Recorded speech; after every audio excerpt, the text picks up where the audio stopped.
Hey, it's Drybear. The PTS notes have finally hit the Korean servers, which is, if you don't know, anytime a game is in multiple regions, it'll hit the main region first, and then those changes will replicate over to the other regions. So we like to look at Korea as the origin or the source of what's coming to us in the West. So today I'm going to go through all of the Korean class balance patch, help work through the translations, as some of these can be a little confusing if you're reading them through Google Translate, and that way you know what's coming down the pipe. So let's go. But first, if you have any questions or comments for me, you'll find me live every day on twitch.tv/Drybear. Who knows? I might even be streaming right now. So there's a lot in this balance patch. These come about once or twice a year, so they're very infrequent, but we're getting one now.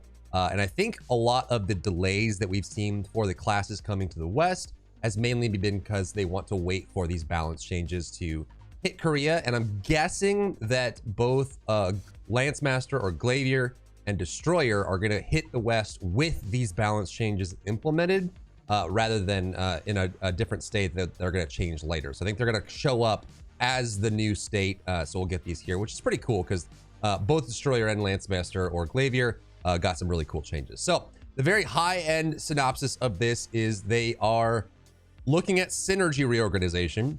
If you didn't know, synergies is the buffs that you can provide that help your team. Some classes can lower the armor of the target. Some classes can give the group crit, or they can make the target easier to crit. Some classes give bonuses to back attack. Some classes give bonuses to attack power, etc. So usually when you're forming a group, you try to put together a good list of synergies that work well together. However, there are some classes that suffer from weak synergies or synergies that are hard to maintain or keep up, which makes them less desirable in combat or in some combat encounters that are just hard to pull off. So I think they're gonna work on that. The next thing is counterattack. So this is countering. There's gonna be some cool things in here that we'll get into in a minute that show off some fun changes for this system. But they're basically making it so if you ever enter into a counter where you have to bring a counter with you, which is most encounters, by the way, some classes suffer for that and some don't. So they're making some changes to make that a little cleaner. A few classes got some identity updates, which makes them a little more modernized. Destroyer is probably the best example of this in this patch notes list, but it shows off just kind of, there are some new combat encounters in PvE specifically that make it so some classes struggle more than they should. And they're gonna get kind of cleaned up there. So let's get into the details. I'm gonna go through I'm just gonna go through everything. Some of these things aren't in the Western client. Some of these classes aren't in the Western client. But just to kind of bring everyone together under the same roof, I'm just gonna go through some of these, and I'll be faster on the things that don't exist in the West because I know most of my audience is Western. So the first thing is the destruction set got a decent buff. This is one of the set bonuses. There are a lot of sets later on in the game. We have them for Argos and for Areha hard, so you'll get those sets that give you set bonuses. This is just another set you get for later on. The destruction set is one of the sets that just didn't get used, so they're just giving it a nice little buff. And one of the things I like about the patch notes here is that most of these are buffs. There are a few nerfs. There's one or two nerfs that are pretty painful, but the majority of this is going to be buffs for almost all classes, which is pretty cool. It is some math recalculation for condemnation and judgment. These are the runes you use. They are a little bit rarer in the West now, but they become very meta and mainstay later on. And they're just made it so that they moved it from I think it was just additive for most of the calculations, and it's gonna be multiplicative, which makes it, I think if they math it right, it ends up being a little bit stronger. But I don't see any values here, so it's hard to know. Damage reduction effect. This one's huge. So this one is going to be for PvP only. In PvP, which we saw in the G4 Invitational, I just did a video on the G4 Invitational team comps. There are 6 classes that have pretty strong damage reduction, which can help mitigate initiations and burst classes and things like that. So they're reducing all damage reduction in PvP by 35%, which is huge. So Holy Knight or Paladin is going to get 35% off their damage reduction. Bard, Warlord, Artist, Wardancer, and the Soulfist, this is the one that doesn't stick well with me. I think all of these others make sense. Like, you know, Bard and Paladin, obviously, Artist, obviously. Warlord, I think, even the fact that Nilasia's energy has a cleanse on it and gives a shield, and he's, you know, still a decent healer and damage dealer. I think this makes sense to lose. And I think Wardancer didn't really need it as much, considering how much damage she can deal and how much she can stay in the fight. But I think I actually liked the Soulfist having damage reduction for how she plays in PvP. So I'm kind of curious to see how this affects her viability, because it was one of the main reasons you liked having her in your 3v3 team comp. First up is Berserker, and I think Berserker takes the crown for the most nerfed in this patch notes set. So Berserker mains, it's gonna be pain. There are some cool changes in here that are positive, but for the most part, I think there's just been some major downturns in damage. Some of them justified. I think overall, we'll see kind of where they land afterward, but let's get into it. Crime Hazard. I'm not gonna I'm not gonna remember all the names for these to the west. Just you can look by the icon. This has been changed from a head attack to a back attack, which means you can use it while you're behind. Same thing for Chainsword, head attack to back attack. And this is just so you can kind of use it for damage when you're just kind of sitting back there poking the boss, not wanting to be in the front, risking taking damage. Assault Blade has been changed from a tripod that allows only you to go through target defense to Synergy, which allows you to lower or increase the damage the target takes for you and your party. So it's a new synergy added to Berserker. Berserker actually has one of the best kits for hell mode when it's normalized. So I think getting a synergy like this is only going to make that better, and just generally going to make them a little more, I don't know, just give them more options, I guess, to be able to use it. I don't know if anyone really uses this, but it is nice to have this synergy on there. And then they changed it so you can't scale it with tripods anymore. This one's interesting. Mountain Crash Canal Counter. I guess it's good. I think this gives you an option. And you'll see like down here, you can still use your existing, but it's pretty cool. And you can actually get the tripod that makes it longer range too. So I guess it just gives you another option for a counter, which is nice. I think this just makes it so based on the encounter, you can decide whether you want to have a counter that is different. I haven't played too much with Mountain Crash other than in Chaos Dungeons. So, you know, maybe it's worth just checking it out and trying it and see how reliable it is as a counter now, but that's pretty cool. And then again, it got another synergy, 6% damage on target. So they're getting kind of synergies moved around their kit to make them a little bit more viable. I think the theme here, aside from the nerfs that are coming soon, they're just trying to make it so you have more options in how you set up your 8 abilities so that you can be more of a team player, and kind of, you know, more options is always good. For Hellblade, this one, honestly, I think this maths out right where it's not a big deal. What they're doing is they're making it so the tripod that makes Hellblade deal more damage when you're below 50%, which Mayhem Berserkers use, obviously, because they're always below 50%. The damage gets increased up to 120% and gets nerfed down to 90%. But remember, they now have more synergies where they can scale the damage on the target. So I think this gets pretty close. It is nice to kind of do that, but it is kind of free damage for Mayhem. So this one, maybe it is a nerf. I'd have to sit down and do the math, but I think with the ability to scale damage on the target now with more synergies and this damage coming down means that it's less damage for you and more damage for the group overall. So I think this actually isn't a huge deal, but you'll definitely feel it, especially as a Mayhem Berserker once this goes live. Red Dust had its cooldown reduced by 6 seconds. And then a bunch of changes here. Then they changed it so the target hit goes from getting up to 30% increased damage for 6 seconds only for you, right? Only for the Berserker. Now it makes it so you get up to 24% only for you, only for the Berserker, for 6 seconds. But it also then gets a synergy where you can increase damage to the target by 6%. So you get a nice cooldown reduction, and it spreads the love a little bit more, right? You're now providing more damage for your party, which overall is going to be more net damage for the encounter, and then less for you. So this one should be an overall net positive. And you can see that like you had the quick preparation tripod that lowered it by 6 seconds. That's now built into the set, so you can just get this tripod for free now. It's always on. You lose the 6 seconds off the cooldown. And then instead you can choose to get the synergy, and then they make this one no longer have the damage bonus, but you can deal more damage with it. So it just kind of turns into more of a nuke ability, so you can use it for damage, because you can scale it up by 170% with this tripod. And likewise, Sword Storm's getting a nerf here. You're going from 120% bonus when you're below 50% to 90%, which is basically the same thing that we saw above. So you're losing damage when you're under 50%, which again is mainly targeting Mayhem Berserkers.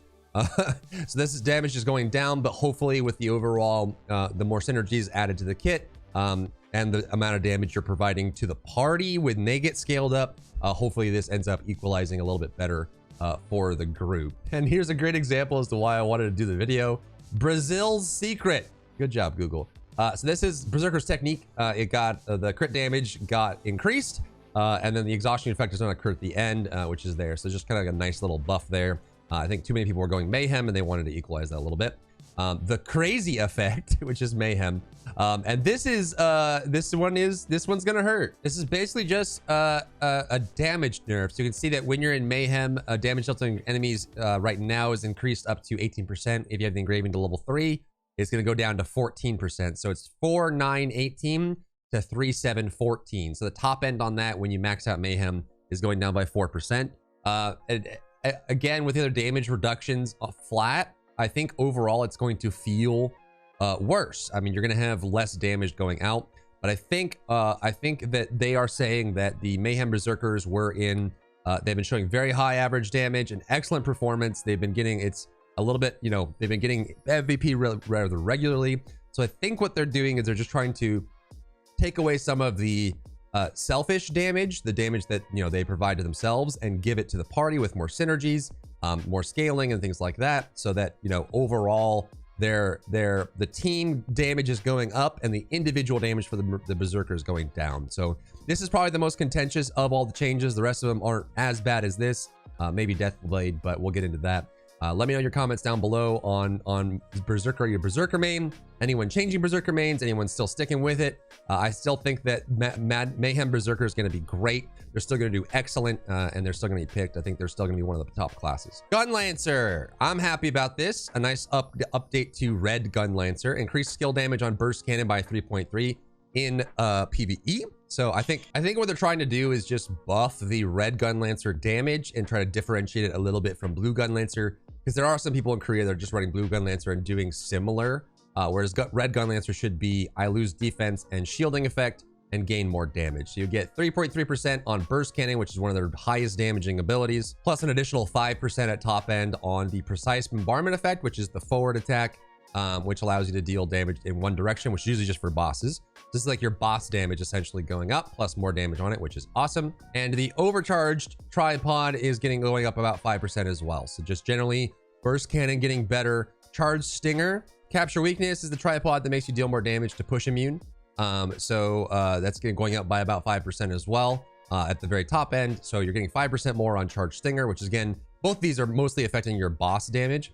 And then on Counter Sphere, which is your counter, honestly one of the best abilities in the game. I love this ability. The damage on it is going up pretty significantly. At the top end, it's 83% to 138%, 50 to 95 at the bottom, and then similar numbers all the way through. So you're if you use your counter for damage, which most Red Gunlancers do, you'll end up getting a big damage boost. And I think they're doing this because they want Red Gunlancers to run the counter.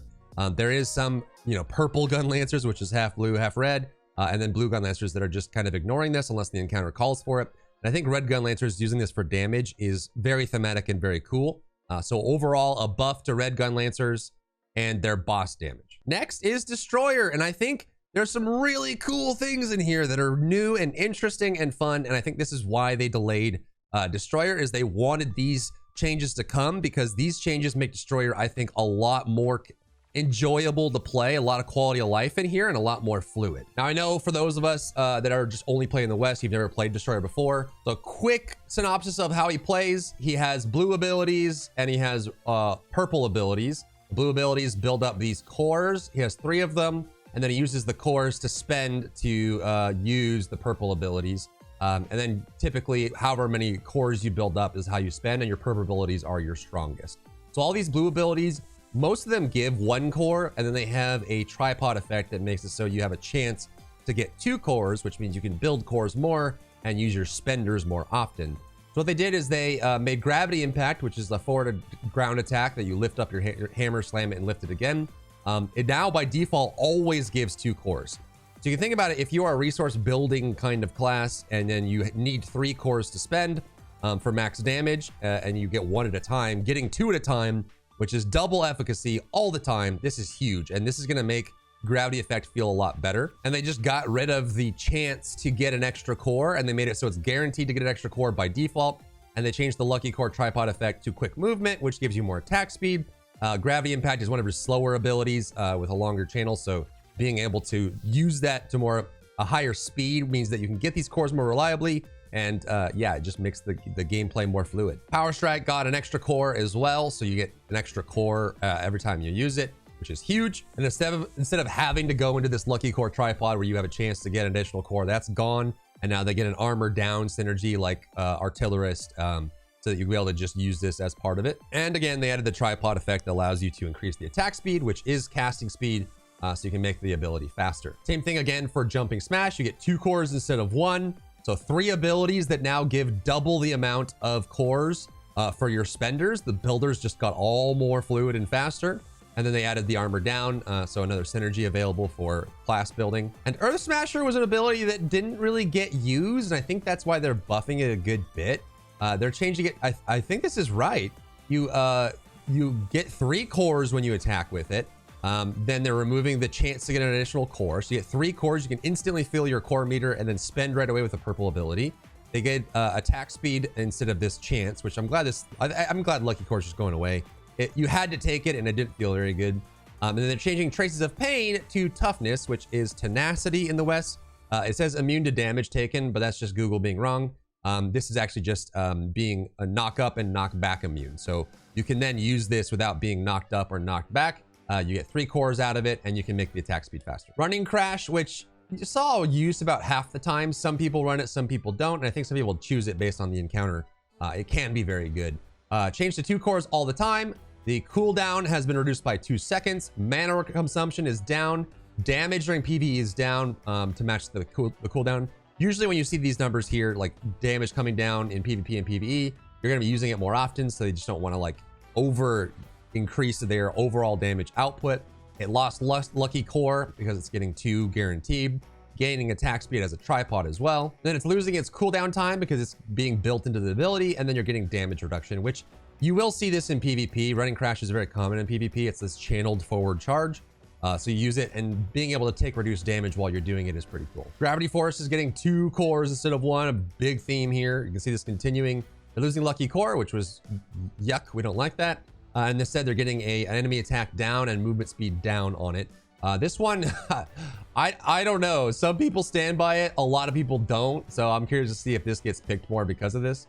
Heavy Crash is one of your first abilities. It's losing its Lucky Core tripod effect, and instead it is getting a tripod for like Chaos Dungeon. So you're doing low ranking and normal monsters, you get increased damage. This gets used anyway, but I'm curious if Heavy Crush gets worked out now. Usually this one is just, it's a fast hit that gives you cores very easily on a short cooldown.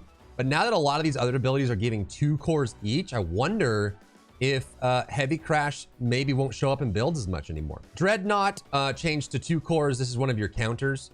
It changed to 2 cores instead of 1. Sharp Hammer is changed from a damage dealt to enemies hit directly, which is like the very edge of your hammer. You get a cool like pink sound that goes off when you hit it at just the right distance. So that's going away, and then you're just getting damage increase. So this just makes Dreadnought more usable. It's one of your counters too, which is nice. Excellent change, which gives you movement distance, is changing to armor down. So another synergy option for them. And the fact that it's on their counter means that you can use your counter in your kit and feel better about it. And this next one is one that's really exciting. So Endure Pain is a self buff. They changed it to give 3 cores instantly, which is crazy. They increased the radius of it. This one was 4 meters before, made it 6 meters. This one, you can be in the middle of a pack of mobs, activate it, and miss half of them because the range was so short. So having this go to 3 cores and then increase the range is nice. Wide Blow got a buff. As a tripod, it's increased the attack range by an additional 10%. The push tripod effect changes from the stiffness time and the pushing distance increasing to acquire a core even if the attack does not hit. So you basically can just run around and use Endure Pain, which has a pretty long cooldown. You can just instantly get 3 cores even if there's no one around. You can use it as a buff And with this tripod, you can just use it walking around normally, having your normal day, and get those 3 cores, which is pretty cool. It used to require you to hit an enemy with your tiny little 4-meter thing. This is a nice quality of life that's going to make endure pain feel better. But the cool part is this last one. Signs of Pain tripod has changed to a provocation effect. So instead of decreasing the defense of all enemies by 24% and armor down, it is now a taunt. So we now have another taunter class in the game. Currently, the only one that has a taunt is the Gunlancer, but now we will have a second one with the Destroyer, and that's super cool. As you know, Gunlancer can taunt bosses to cancel mechanics, reposition.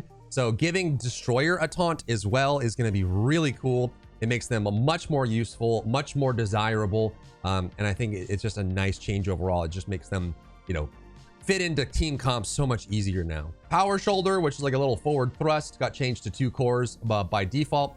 And then here are your spenders, your purple spenders. The first one is Perfect Swing. This is the one that is probably the most meme worthy of all the abilities for Destroyer. You wind up for a very long time and do a short range swing that does a lot of damage. So you're gonna see some changes here. The Concussion tripod is going up in damage slightly. This gives you a little bit more, I think it gives you stagger, and then the damage is increased. Sharp Hammer tripod is changing from a Perfect Swing, which is, again, if you the Destroyer has this mechanic where if you hit at just the right distance, like you hit him at the very edge of the hammer, you'll get a pink sound like dink, and you'll do extra damage, and this tripod increases that amount. It's instead, you get extra damage if you have 3 cores. So it's just easier to use. You don't have to hit that perfect distance in order to get Perfect Swing to hit just right. Unnecessary Time tripod is giving you a charge time reduction by 1 second and an attack speed by 20% when not in charge. The Uncontrollable tripod effect has been changed, which allows you to charge an additional time on Perfect Swing for more damage, but it gives you a faster charge. And in this case, it's just being buffed by a decent amount, 30% at top end, 25% at the lowest end. So when you have the lower tripods, you'll get less, but with higher tripod levels, you'll end up getting more damage. So 30% increase on that, which is pretty cool. Sizing Hammer or Seismic Hammer. This one is just a big AoE rock explosion around him. This one you lose damage by having more cores, and then you gain damage reduction instead for absolute strength turning into hard body. I think this is just because you're going to be able to get cores more often now. They didn't want this one to always be the one that you choose, and having damage reduction on this is going to be huge because you stand still for like 3 seconds when you're using this one, so the damage reduction is going to be probably very useful. And the Sharp Wall tripod has been changed. Another skill-based effect. This one is the way it looks when you do Seismic Hammer is, say this is you in the middle. It has this like ring of rock around you, and there's damage in between, and then like this little like rock edge on the outside, this wall has damage on it as well. And this tripod here, what it would do is that enemies that are hit perfectly by this donut, right? It's like if they're on the very edge and you hit them with the rock, they deal additional damage, which is, I'm honestly sad to see this go. I like the skill element of this, but they're just making it so that if you have 3 cores, it does more damage. It's less overall increase, but it's less requiring you to be exactly in the right spot and positioning yourself perfectly. You can just get the damage based on cores. And then Earth Eater is getting changed. This one is kind of hard to use. It's not a charge by default, so you activate it, and it's like this big FU slam. It's like, you know, if this is the Destroyer, it just throws out this big line attack in front of him, but it's a very long delay, big charge up. So they're changing it. One of the tripods here to, instead of dealing additional damage, you can change it to charge, which means you can cancel it early, which is awesome. A Destroyer definitely needed more ability to cancel. And then you do damage. The cooldown is increased by 6 seconds when you make it charge, but it deals an additional damage when charged, and then even more, 377% when overcharged, and it inflicts damage equal to 50% of the hit attack. So you're able to change it to charge, which means you can cancel it early if you want, which is nice. But if you hold it the whole time, you get even more damage out of it, which is going to make it a little bit easier to use. And the short version of this, since they're kind of putting it together, they're just saying that over time, they've added more bosses in the game that are faster, require more movement and precise reactions. And Destroyer has been struggling to keep up with that, not because of the players that are playing Destroyer, but just by the design of the class. It's been hard to face against some of the newer content because they're just too dang slow and they can't cancel abilities. So they got the ability to get More charge cores, gravity cores, which means that they can use less blue abilities and reposition. They're getting more damage reduction. They're getting a taunt, which is awesome. And then some nice quality of life stuff overall, which is pretty cool. So I think Destroyer is going to feel way better. I'm pretty happy with these changes. Paladin got basically no changes. I mean, they're great. There's not really any reason to mess with it. But just because this is the hour of back attack, head attack, and synergies in this specific patch notes, the goal they have set in mind. Punishment is getting from head attack to back attack. Executioner Sword is from head attack to back attack. And Holy Sword, which is their counter, is going from head attack to back attack. And I think, again, just to reiterate, the reason they're doing this is because if you're a class that they kind of had all warriors doing head attack because it was their thing, but realistically, paladins didn't really want to be in the front unless they were countering because they are a support class. So getting back attack just means that you'll have the bonus damage and the crit chance from the back attack bonus when you're playing support and you're behind the boss, which is where you should be a lot of the time. You're just going to be able to use these skills for damage. And even, you'll lose a little bit of the damage from the head attack bonus when you're countering with Holy Sword. But you'll be able to use it for damage outside of counter windows, which is nice. On to Wardancer. This one shocked me. I expected a nerf, a big nerf for Wardancer, considering how well she's doing in Korea, but we did not see that. So let's get into it. Increased normal damage by 18%. I think what they're doing, and you'll see with most of these here, they're trying to make the First Intention build more viable. First Intention you'll use in tier 1 and tier 2 and early tier 3. Until you get, relic and ancient accessories. You can get more engravings later on. And then you go straight to esoteric because it's just generally stronger. I think with these changes, esoteric is still going to be stronger, but First Intention is going to be a lot more viable. So normal skill damage, which is your non-esoteric spenders, are going to go up in damage. And they increase the damage of Worship and Awakening by 14%. So your Awakening skills were kind of weak. On the weaker side. So getting this is nice. Whisper of Wind, which is your buff. This one's probably the most painful of all. The Oath of Wind tripod, which is almost always used. Your crit hit rate used to go up by 16.6% when you use it, which is one of your best self buffs. This is being changed to giving you your mana recovery back. The reason this is happening is because esoteric, because they use 2 esoteric spenders, don't really have mana problems. However, First Intention, since you're using 8 of your normal skills, which you all use mana, they have a mana problem. They run out of mana in PvP. They run out of mana in PvE.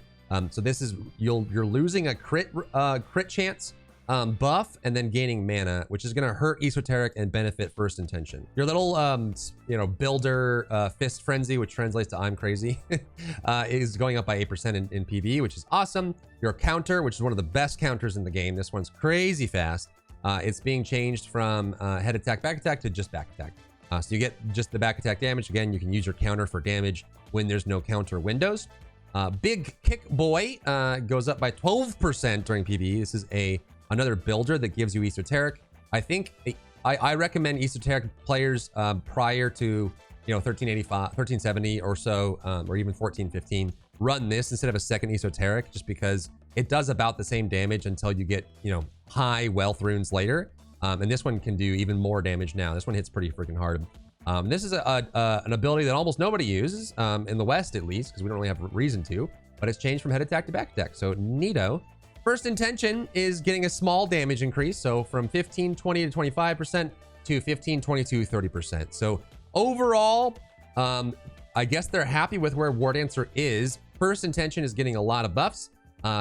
Esoteric is getting they're getting more damage on normal skills, which Esoteric will use all of these except for this one. So, you're going to be using these abilities anyway. Plus your normal skills will go up, your Awakening will go up. So it's a net positive for both builds. But I think First Intention got a huge, a big chunk of that buff. So they're going to feel a lot better. On to Scrapper. This one was highly anticipated. Everyone expected like an identity rework or, something for her.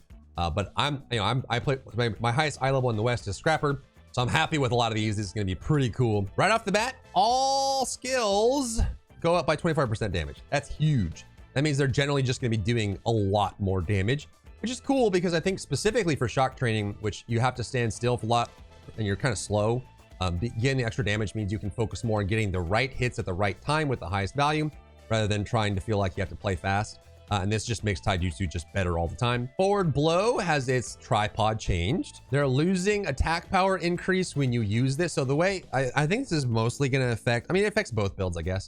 But they're going to be removing the self buff, and this is true for Soulfist too when we get there.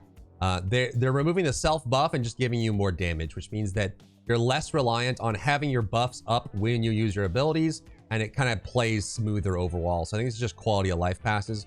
But you'll lose the self attack power buff for 3 seconds, which is a pretty short window. Usually you'll use your yellows and then try to use your big spenders, your big damage dealing abilities right after. But this just means it does more damage on this ability.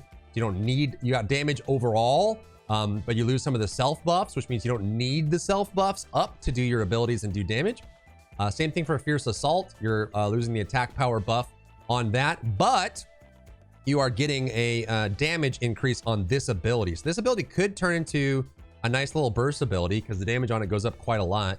388% depending on the number of targets in front of you. This one you usually use just for the attack power buff. You use it right before you use your big spenders or your damaging abilities if you're taijutsu.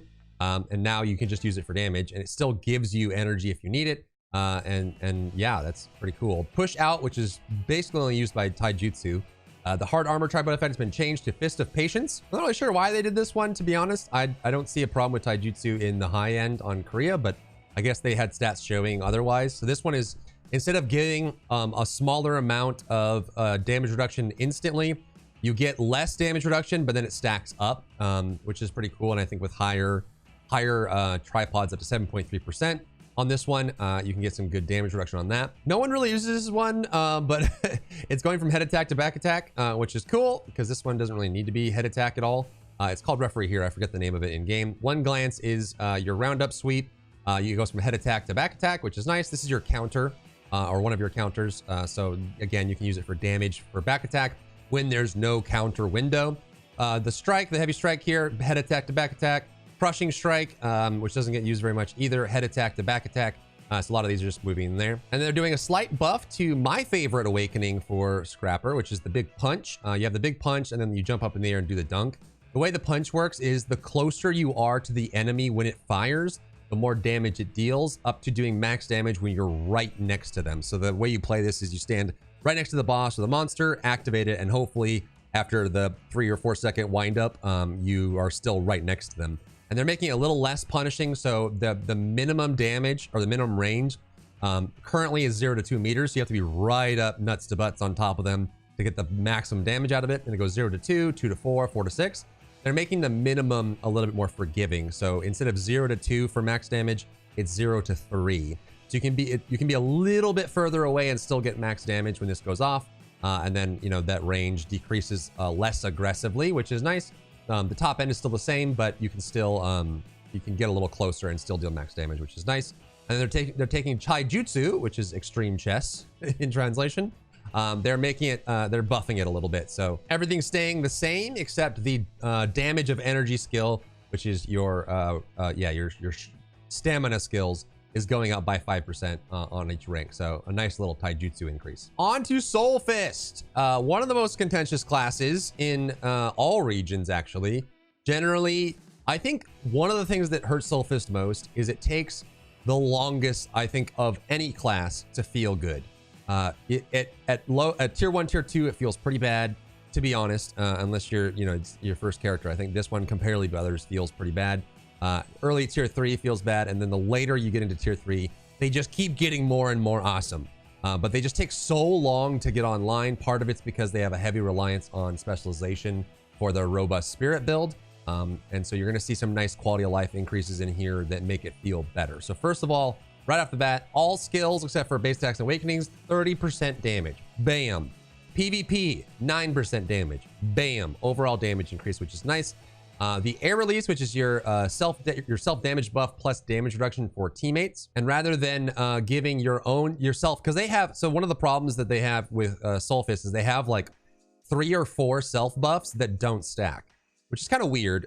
You get Sumbo, one of them, Shredder is one of them, air release is one of them, and it just takes whichever one is the highest and uses that. So part of the skill in Soulfist currently is being able to manage those at the right time without having them overlap. So it looks like air release is losing the attack ready, which is increases attack power, which is their self buff. And obviously they're losing a self attack buff and then gaining overall damage, which means they don't need to have this buff up to do their damage as often. And then they're getting a shield, which is nice. They do get punished with some of how close they have to be, though they end up being pretty mobile later on, especially if your energy overflow build, which is swiftness or agility. So you can move a lot faster, but you're getting a nice little self shield and team party shield, which is cool. Shredder, which is one of your weak point abilities, and your dash, and has an attack power thing on it. Currently, the attack ready tripod, which gives you the attack power buff for 4 seconds. This one is, as you can see, at 38.8%, is lower than the air release. So this one, if you use these both together, it'll only give you the 55.6% in the West because they don't stack. But now that it's losing this buff and you're getting 30% more damage overall, you're going to get a damage received during skill casting reduced, which is nice. A little damage reduction being applied there. This one you have to go in and use. And again, it's your weak points. You use it to break tails and stuff like that. Wall force field, the preparation for attack tripod is being replaced. You're losing the self attack power buff. So it looks like they're just pulling all these off. You're losing the self attack power buff. But again, you're getting more damage overall. And then they're making it so that you use more ki when you use this, but it also does more damage, which is pretty cool. So you lose the buff, gain damage overall, and then gain damage with this tripod if you choose to use it. Sambo is your triple dash that uses a lot of ki. You're losing, again, the attack power buff tripod on this, and instead you're getting it. So this one's pretty cool. Every time you use the skill, which you can use it up to 3 times, there's a chance you cancel one of the debuffs that's on you. So this one's going to be cool. It's like a self cleanse. I'm curious to see how this gets used in PvP.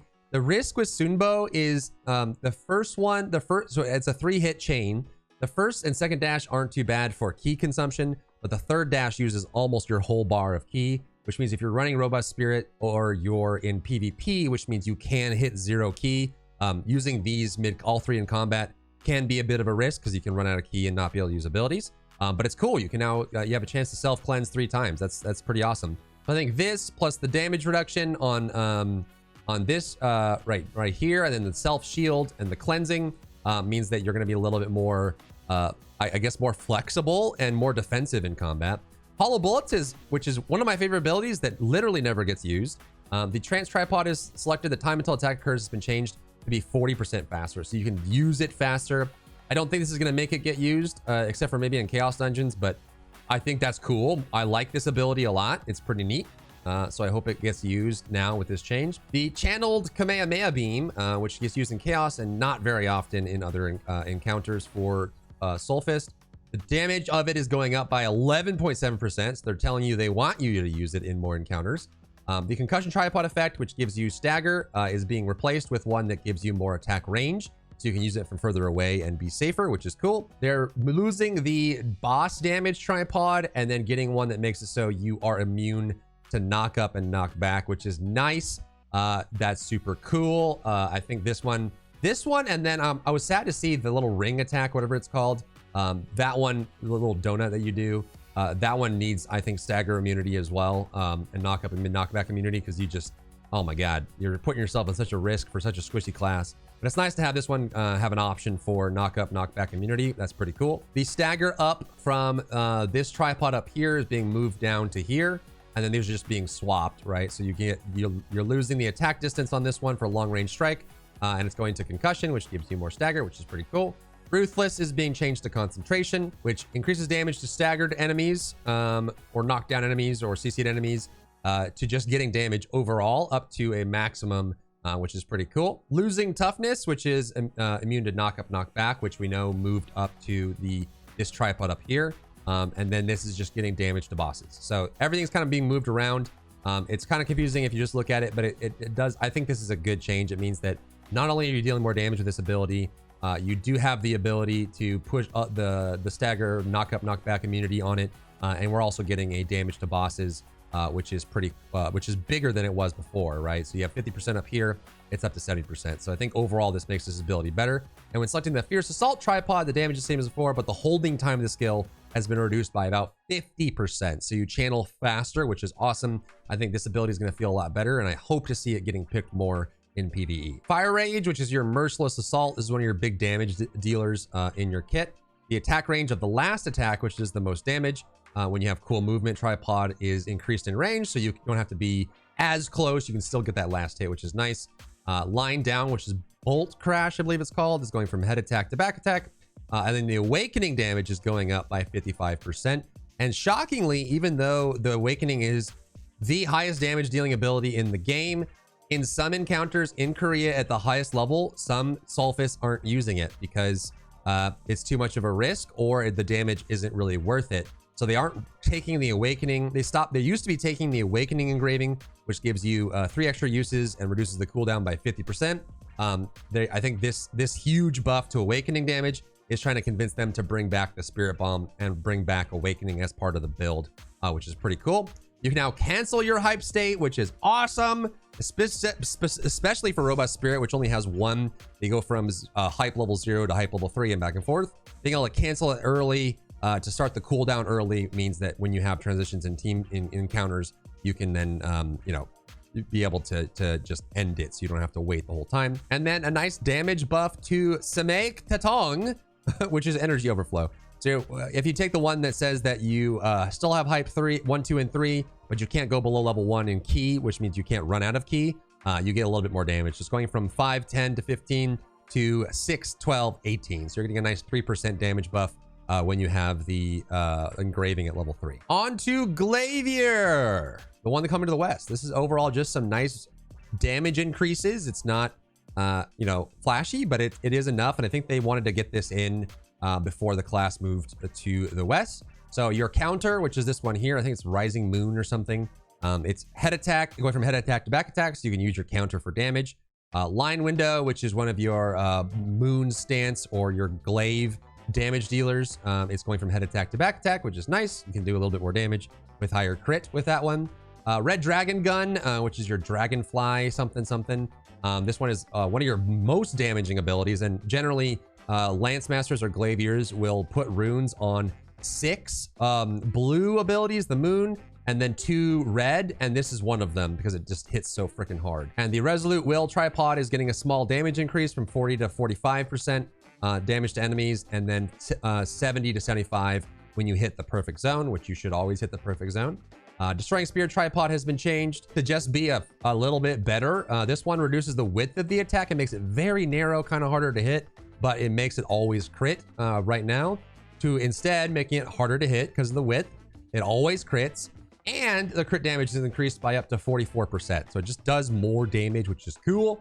And you can now scale it all the way up to level 5. There's also a distance perfection thing that the Glaivier has, just like the Destroyer. If you hit it just the tip of the spear, you do more damage with this aim distance tripod. They're changing that so you just get crit damage increased all the time. So your crit damage just goes up. You don't have to hit the tip of the spear here. This is a skill element that I guess they're just doing away with. Maybe because they're just making the encounter so much harder that this is just kind of unrealistic. But that's gone and you just get crit damage. So there you go.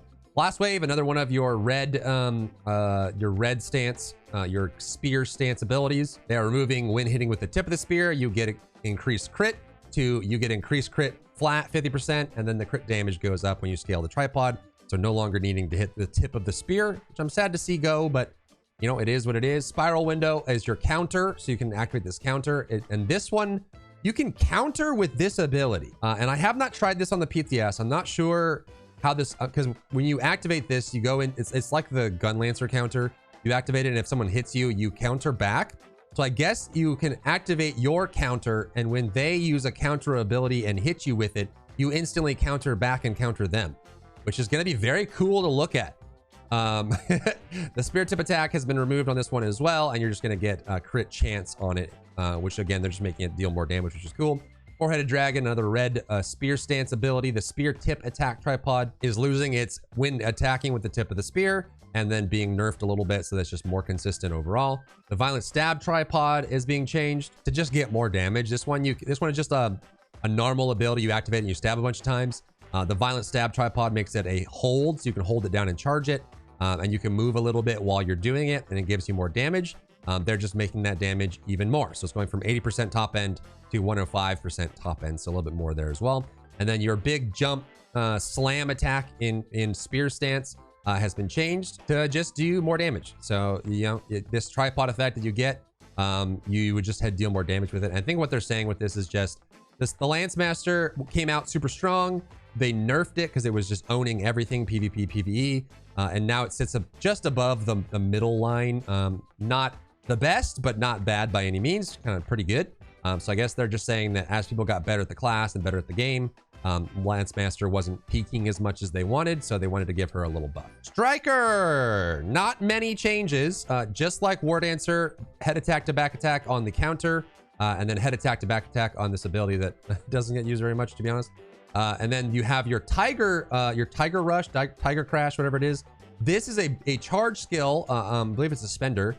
You charge it up and you dash forward and deal a bunch of damage. However, it goes through enemies, which means you can hit a larger AoE, but it becomes a problem on some boss encounters where you can just accidentally fling yourself into mechanics and get stuck and die and take damage and all that. So they changed it so it does not penetrate the boss monster when using the skill, which means that you can use it directly into the boss. It'll stop you short, not take you through, so you can not worry about overshooting and killing yourself. So this is kind of a nice little quality of life that makes it so one of your most damaging abilities can be used more consistently. Deadeye, not as much as I was hoping, to be honest.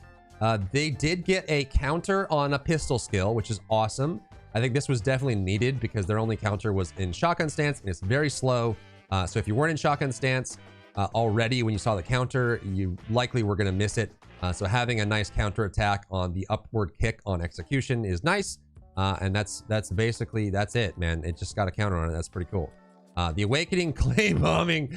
Oh, man. So this one is, it's a donut. So if I can show you real quick, this one almost never gets used because it's pretty hard to use.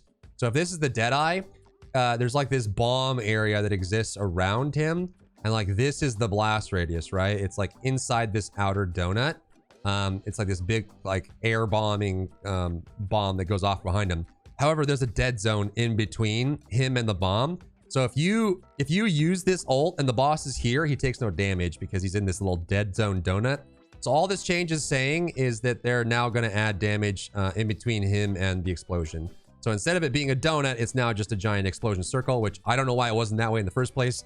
It meant that you had this like perfect hit, but now, yeah, the attack judgment occurs. The attack damage occurs between the clay bombing production and the double hunter, which is cool. And then Handgunner got a nice buff, 10% damage at top end on the highest level. And you get the same amount of stagger increase and the same amount of awakening damage, but you're just getting more damage for it, which is pretty cool. Artillerist, which is one of my favorite classes, is getting some nice changes. Not anything crazy, and some of these are subtle, so I'll explain them. First of all, we're getting 5% damage on normal abilities across the board, which is nice little damage increase. Gatling gun, flamethrower, and gravitational explosion, which this one mostly gets used for chaos dungeons, since you can't CC bosses and stuff like that. But these three are going to lose their back attack, which at first seems kind of unfortunate because it is nice to get behind the boss and use flamethrower and get the extra damage and crit, which is cool. But the fact that they're losing back attack means that they will now benefit from Hitmaster, which most artillerists run, which of course is an engraving that increases damage to abilities that don't have head attack or back attack. So now that these back attacks are gone, you can use Hitmaster on flamethrower specifically to get more damage. And then this one is kind of subtle. So I'll explain what's going on here. So wield, which is your like forward bash, it is a counter, and I think it stuns. It's a stun for a PvP as well. Your napalm strike, your rocket launcher, your air raid, and your missile bombing or aerial bomb, whatever it is. These are all getting shifted around for stagger. Now, there's a lot of good in this. So they're taking your two delayed attacks, your air raid and your missile bombing. They're taking it from the highest stagger to the lowest. So these don't do as much stagger anymore, which is kind of unfortunate because they hit really hard. They're your highest damaging abilities, which is nice. And then they're putting more stagger from medium to high on rocket launcher, medium to highest for napalm strike, and then for this homie here getting this one, which is one of your counters, is getting higher stagger. Now, there's two major benefits for why they're doing this.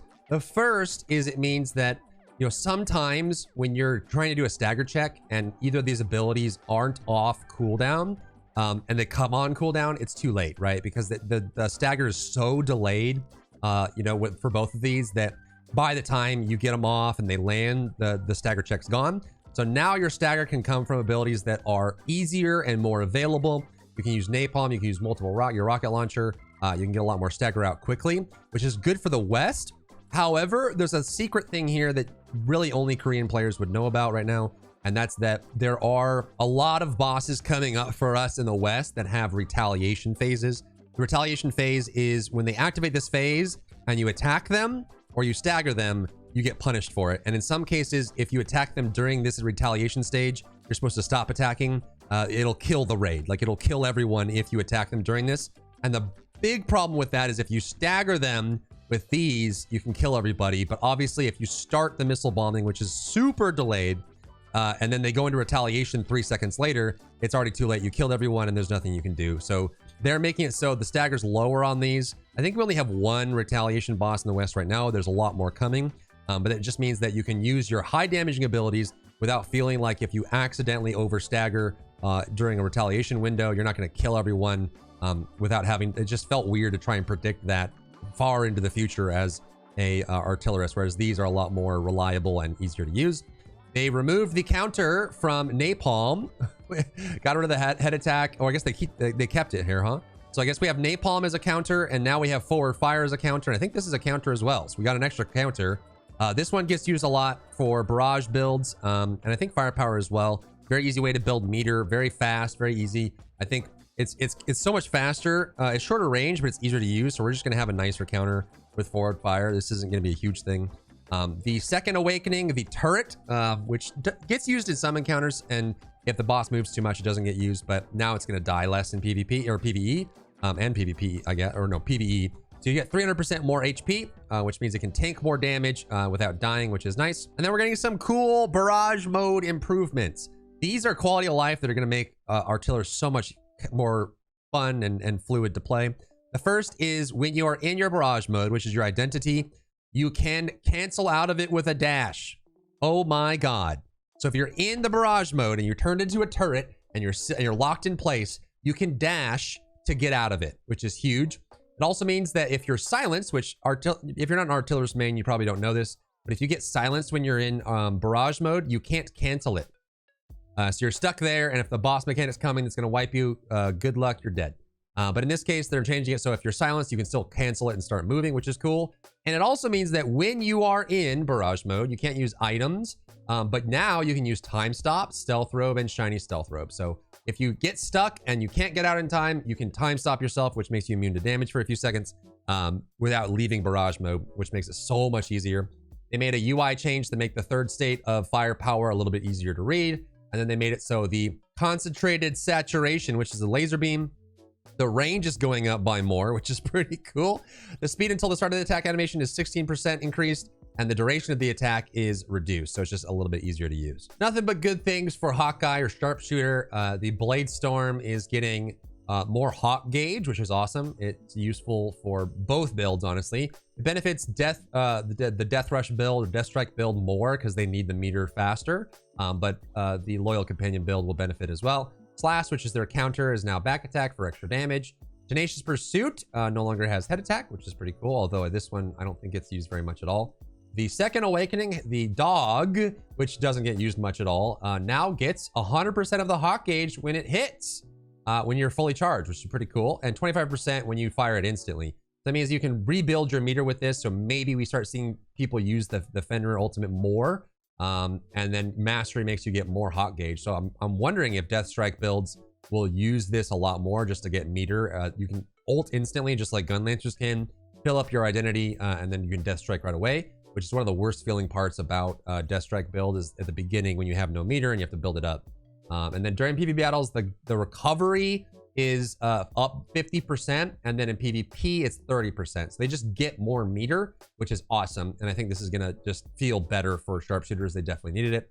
And then the Loyal Companion is just getting a buff. It's going from getting, it's going from getting natural recovery of the hawk gauge, which is now built into the kit, right? You get this naturally on the identity, and then this Blade Storm, which almost every build uses, is getting more recovery. You're losing the hot gauge generation and you're gaining attack power.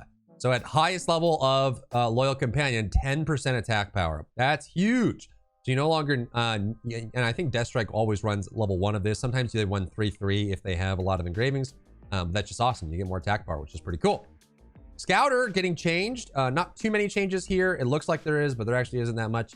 They're adding weak point to the overcharged battery, which is pretty cool. Strengthening Fighting Spirit is going to be updated, meaning that when any attack hits, you get your synergy, so it's more reliable to get your synergy. And then the tripod that gives you weak point is gone because now it's on the ability by default. And then the throwing distance is increased. This one's easier to land. It means that when any attack hits, you get your synergy, so it's more reliable. Your high voltage bomb is going from head attack to back attack. Avalanche, which sometimes it does get used by the non-transformation scouter a lot. Some people with the transformation use it. Some people choose, like, this is like the 8th ability in the transformation build that sometimes gets replaced. But maybe with this, it might get used more consistently. Some people love it, some people don't. The cooldown is going down by 4 seconds. The damage in PvE is going up and PvP is going down. And then the battery consumption, which is your secondary meter, is going down. So it's not going to take as much battery to use it, which is nice. It's gaining a counter, which is good. More counters for Scout, especially if you're in non-transformation Scouter. It's nice to have another counter other than the ones you have. Capture weakness is being changed to increase battery when you land it, which is cool.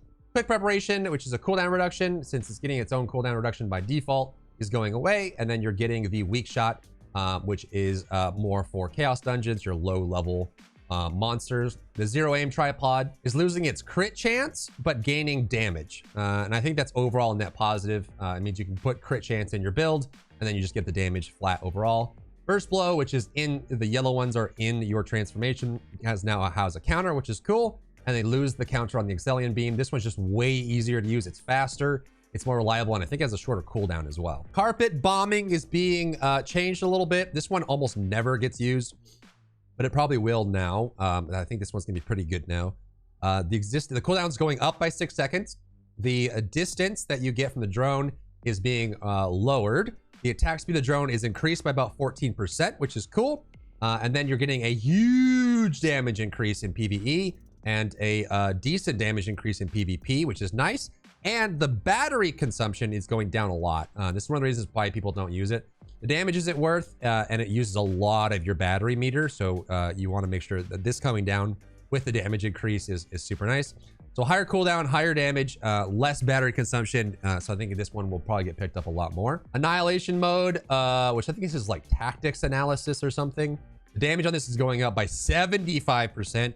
And then capture weakness is being changed to battery saving. So instead of dealing damage to bosses, you get battery consumption. And that's kind of the big thing with the non-transformation scouter that plays with normal abilities is you just don't have enough battery to use all your abilities. You run out of that second meter. It's like energy or ki, and you just don't get to use your abilities much. So I think they're just making the normal human guy with gadgets build better. And then overall, and then Energy Buster gets a PV increase as well, 15%. Gunslinger Peacekeeper, head attack to back attack. Same thing. Catastrophe, which almost never gets used, gets its damage increased by 22%. The final shot tripod goes to stop breathing, and they're making this less required. So the way this work, which I think everyone runs final shot on this if they run catastrophe, though no one really runs it. When the target is below 50% health, your crit rate goes up by up to 80%, which is nice. But you think about it, that's 80% more at the second half of the fight. But the first half of the fight, you're just doing less damage, which is kind of feels bad, especially for fights where there's a long, like they take a long time to get to their second half. They're changing it so you get 40% all the time, so it's a little bit more forgiving for the first half of the fight, and then you get a little bit 50% damage or 20% damage when they're under half HP. So it's still from 80 to 60, but you get some of it up front. So I think overall will feel better. I don't know if this is enough to make people want to use it, but maybe it is. Random bullets, which is a channel, increases damage in PvE, reduced in PvP. Surprise has been changed so that when you do back attack, you deal more damage, which is nice. It's mostly just for PvE. It's hard to do back attack consistently in PvP, but PvE definitely. And then the vital point shooting tripod effect, all in one effect. The crit hit rate goes, it's kind of like the opposite of the surprise. You don't get back attack anymore, but the damage dealt and the crit rate is increased. And Fire Shot Tripod is going from crit damage to just damage. So crit damage 290% down to just damage 95%. So if you don't have as much crit, or you don't have to rely on crit as much, a little bit different there. And then time to hunt is being changed. This is the engraving that's not very popular. Peacekeeper is definitely the higher one. This one removes the shotgun. It's kind of like the kind of a handgunner build for her, but she uses rifle and pistol only. And they're buffing it because people don't use it. So it's going from 20, 27 to 35%, up to 20, 30, 40%. So at engraving level 3, you get an extra 5% damage. I don't know if it's still going to be, it probably still is going to be the least popular. Even 5% doesn't seem like enough, but it makes it more viable, which is cool. Summoner damage is going up by 5%. Pretty cool. Maririn or Marilyn. Maririn is, the HP is going up by 300%. This is your big tanky red fox bear. So he's going to die less in PvE. Pretty cool. Water Spirit now has a counter attack on it. The head attack is now gone, and the cooldown has been reduced. Mana consumption is down 24% damage in PvE and PvP. And then the amount of energy restored for your meter, your identity, is increased, which is cool. Sticky Moss Swamp now has a synergy on it. It lowers the defense. It's an armor down. We now have another armor down character outside of like now Destroyer and then Artillerist, things like that. So that's pretty cool. And then losing the armor down here for that, and it's changing to increases the duration and attracts nearby enemies for those that can be attracted. Instant Explosion is losing its weak point damage, part break damage, but getting a synergy. 12% armor down, pretty cool. Surety, which is your light spirit, is now getting the high speed projectile effect has been changed to corrosive, which means that the movement speed is gone, which, honestly, I like the movement speed on this for the Starlight Arrow, but we're getting a synergy. So more synergies for Summoner, which is cool. Their builds are almost all identical. They run almost the exact same build on everyone. So I was kind of hoping for more here, but they got some stuff in there, which is nice. Arcana got huge buffs. Celestial Lane, which is one of your spenders. It consumes stacks and does a big burst of damage. Critical damage is increased on the Card of Ruin tripod. Pretty nice. It's going from 140 to 160, 35 to 40 on the lowest end based on stacks. Enhanced Strike damage to enemies is increased by 10% at top end. And Capture Weakness, which is your boss damage, is going up. So a lot of increased damage on your big dunk spender. Crit damage on Serendipity's Accidental Blow. All your red abilities consume stacks. This is another spender here. So you're getting more crit damage on this. And the Enhanced Strike tripod is getting more damage on it from 145 to 170%.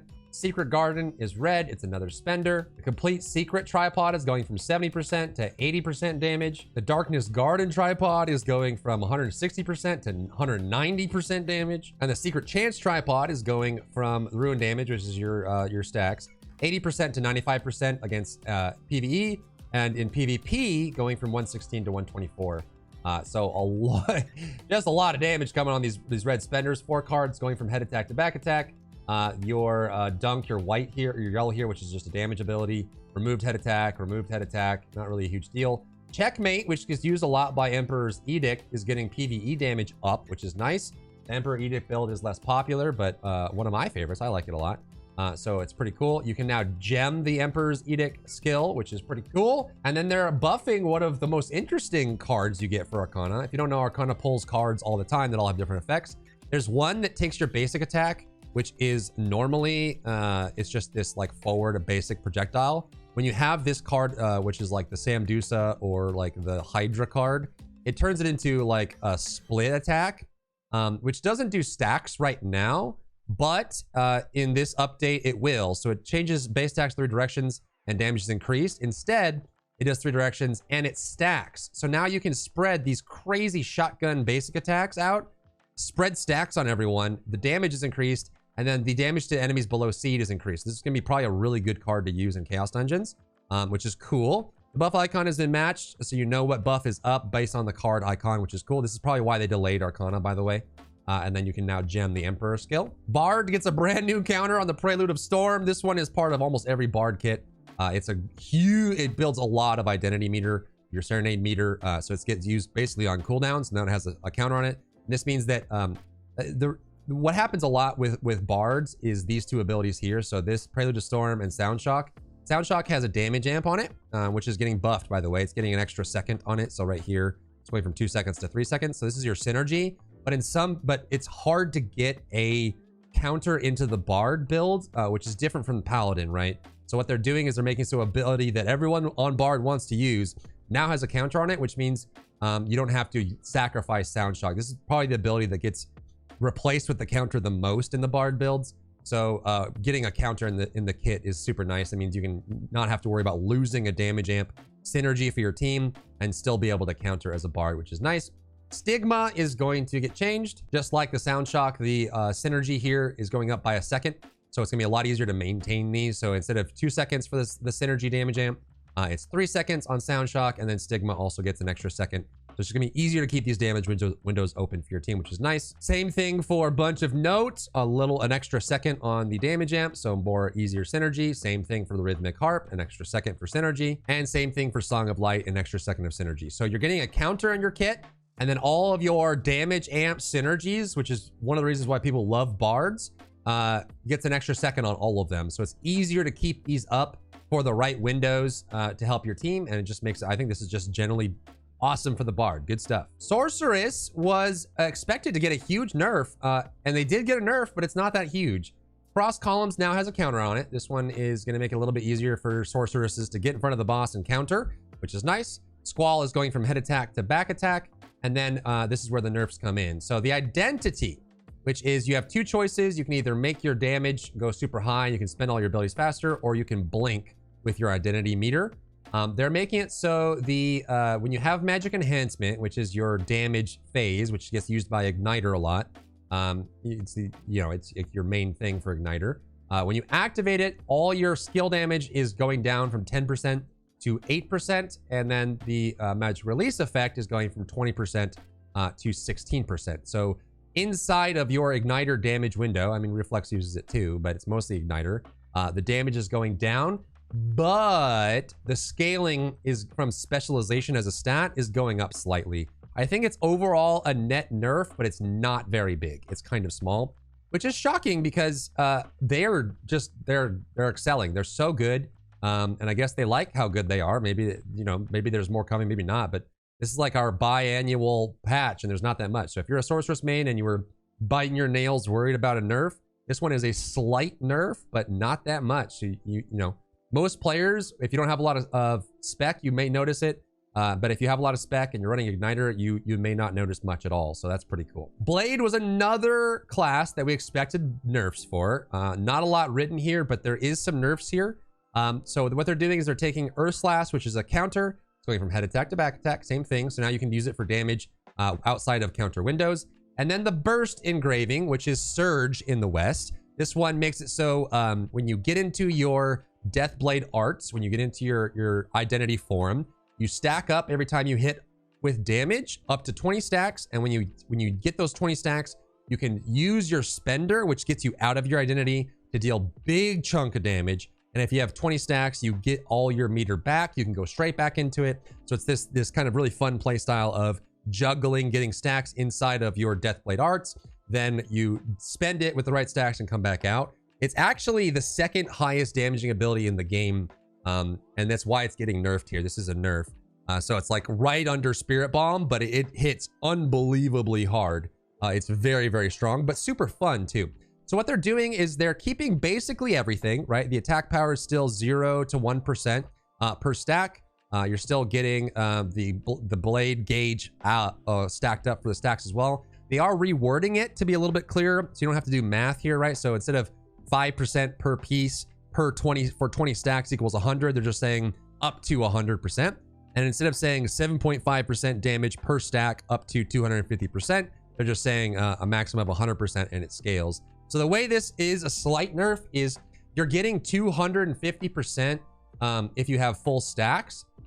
And because it's 7.5%, they're changing it so that if this is like in the West right now, your damage per stack is like here, just to normalize it, right? So this is like West right here. This is like the curve. This is like 0 damage. This is like full damage, like 250. I don't know. I'm not going to write it. You can't even see it. But that's that. So it's going to go like this a little bit now, which means, your top end is going to be lower. So you're going to do less damage with Surge. It is a nerf. And it also means there's an interesting breakpoint. So your breakpoints for this are 0 stacks, 7 stacks, 14 stacks, and 20 stacks. And what was happening is many people were spending at 14 because you still got most of your meter back, you still got most of your damage, and so they weren't stacking all the way to 20. With this curve here going down a little bit, it means that you're now encouraged to go to the full 20 stacks more often. So your damage is coming down, and you need to stack more fully in order to get the full damage. So it is a nerf. So let me know what you guys think about this nerf in the comments down below. If you like it, if you don't like it, are you a Deathblade main and you're pretty pissed about this, or you're fine with it? I still think it's going to be one of the strongest abilities of the game. Blade is going to be just fine. This just means it's a little bit of a downgrade, but it's not enough to kill. This is still going to be very powerful. Demonic gets tons of nice things. This is Shadowhunter. There's some really cool things in here. I love my Shadowhunter. I play Perfect Suppression, which is non-transformation, but there's some cool things in here that will, well, let's get into it. Change the erosion gauge, keep meter factor from 0.5 to 0.54. This is your chaos gauge, your identity, to gain chaos gauge faster. This means that you don't need as many wealth runes early on, which is good. It definitely needed this. Even Perfect Suppression struggles a lot to get meter. Rush is getting more distance, which is cool. It needed this, an extra meter on the dash. That is very, very good. This is one of the complaints I had about Shadowhunter, is it's a long cooldown for not a very good movement ability. So bringing that up is pretty cool. During PvE, reduce the damage of normal and encroachment skills by 3.8%. And that's because of what they're about to do. But you're losing a little bit of damage overall. Grind Chain, which I think shows up in almost every build. The Quick Preparation, which is a cooldown reduction. Tripod is being replaced with Damage Amp, which means you get a synergy on this ability, which means, again, if most people are using it in both builds, Perfect Suppression and Demonic Impulse, it means you're getting a synergy, which is a lot easier to use, which is cool. Demonic Slash is getting 2 more meters. This one, it gets used, I think, in every build as well, to get a little bit more distance. So, you know, it's getting a little bit longer on that. And it's also getting a nice little effect, which I'll probably have to test to see how good it is. But if, say this is the boss monster's collision and you're here, when it says use obliquely, it means that if you dash at an angle, like kind of through the edge of the collision, it'll go through the boss. So it won't collide with the boss. You won't get stuck on it. So hopefully with this change, with Demonic Slash, you'll get stuck on less things and less monsters, which is pretty cool. It makes it more of a mobility thing. I think this is one of the big things plaguing the Shadowhunter is outside of Demon Stance, your movement is pretty bad. You can get caught in things. Your dash kind of sucked. It's going to be a little bit better now. So hopefully with the Demonic Slash change and the Rush change, they'll be able to reposition better. And Demonic Slash is getting a synergy. So we love synergies. We love being able to provide value to the party, so we get picked more often in the party queue. Rising Claw, which is your counter, gets a back attack, so you can deal it for damage. Howling gets some changes, which I think overall are good. The cooldown is being reduced by 6 seconds. The damage is reduced to match the cooldown reduction, so you're using the ability more, so it's going to deal less damage. You don't get overall net positive. So it's not like an overall buff. Encroachment gauge acquired has been reduced because you're using it more often.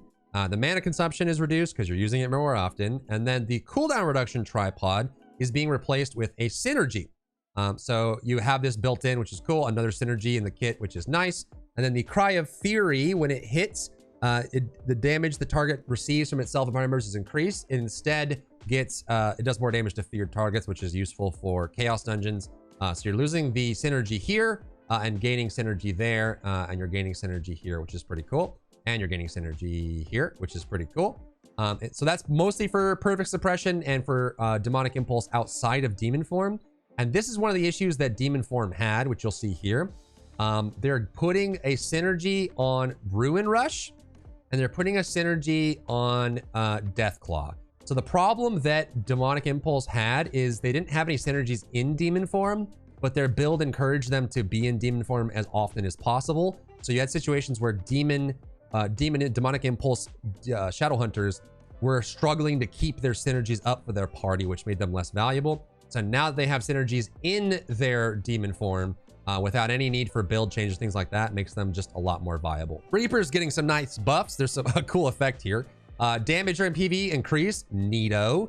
And they're changing corrosion, which is they're changing the corrosion so that they can have some of their debuffs on the same target at the same time. Shadow Trap, which is one of their counters, is going from head attack to back attack, so you can deal it for damage. And then Nightmare, which is a really cool ability. The way it works is you throw a little dagger that hits a target, and then for a second, you can activate the ability again to blink behind the target.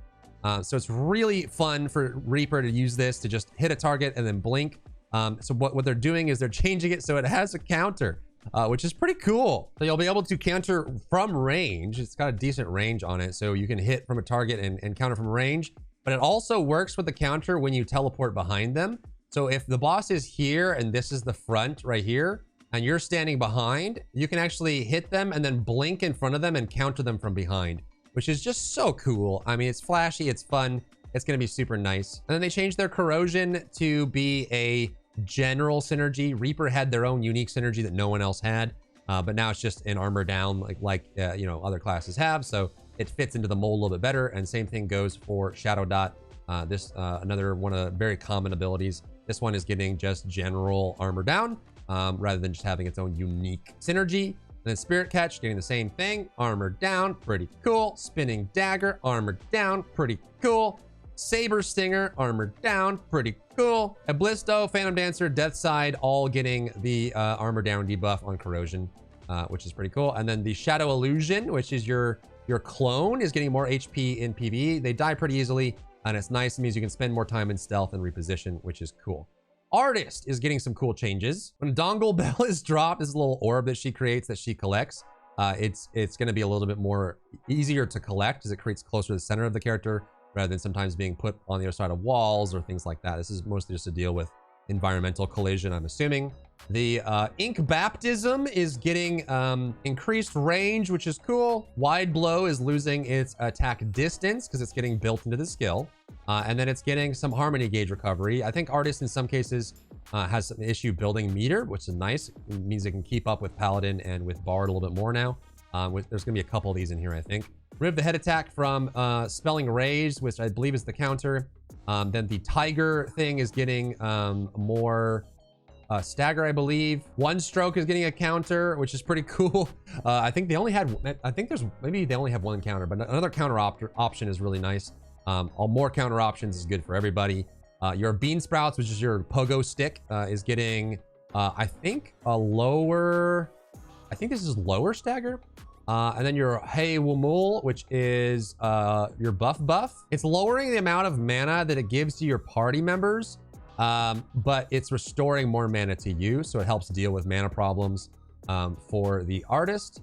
And the Mana Recovery Tripod is going from instant 12% mana to instant 24% mana, so you just get more mana. So they're just putting more mana into the kit. The portal that Artist creates, so they can create a portal. So they create like a little portal here that lines over. This is the Artist over here. A party member can walk over, take the portal, and blink to the Artist. They're making this even better. This is pretty cool. So they're making it so you can get further away from the portal, which is nice. And then if a party member takes the portal, they get a shield. So it's another support option. It's kind of passive for the Artist, which she kind of needs, which is cool. But the cooldown is going up slightly, and I think that's a fair trade. You're getting more Harmony Gauge, and you're increasing the mana consumption because it is going to be used less often, but stronger. The Meokurom makes it so if you dash cancel it, it still goes off, which is nice. And same thing goes for your Butterfly ability. If you dash cancel it, it still goes off instead of canceling it completely. And then Fish, one of my favorite abilities. It releases a giant blue fish. After selecting the pie pod, unseal a carp, the attack has been changed to occur even when using the dash. So if you dash cancel the giant fish, you still get the damage off. And then the support engraving that makes it so that you can put these orbs down, and when they consume them, they get HP. This is one of the contentious elements for Artists because it means that people have to stop what they're doing to come click on your orb to heal themselves, which makes you as a support more effective. They're making it so that when no one consumes it and it disappears, it times out, it still heals people for, it still heals people, which is cool. So it means that if you put it down and no one gets it, you still get efficacy, which means that you're not as reliant on people clicking on it in order to get the heal, which is cool. Oh, and that's the list. Like I said, we get these maybe once or twice a year, so they're not that common, but a lot of changes here. Remember, this is the test server, so these can change, but it shows their intent on how they want to play. And then they've changed some text, and they've done some fixes and things. Nothing in here that's overly major, but that's the balance patch. I expect we'll get this in the West over the next couple months, except for the classes that are new. I think Destroyer and Glaivier will come out as buffed, and Arcana too, if she's going to come out that way. I don't think we have to worry about them being changed, but the rest of them, we'll probably get those in the next couple months as an update. So let me know what you think. What are your thoughts on the patch? Do you think this is a good change for your class, a bad change for your class? Are you excited about anything? Is there any class you're going to re-roll now and make your new main? Yeah, let me know. If you enjoyed yourself today, leave a like down below. You can support me and my work on Patreon and view Patreon exclusive content, link in the description. Thank you so much for tuning in, and I'll see you in the next one.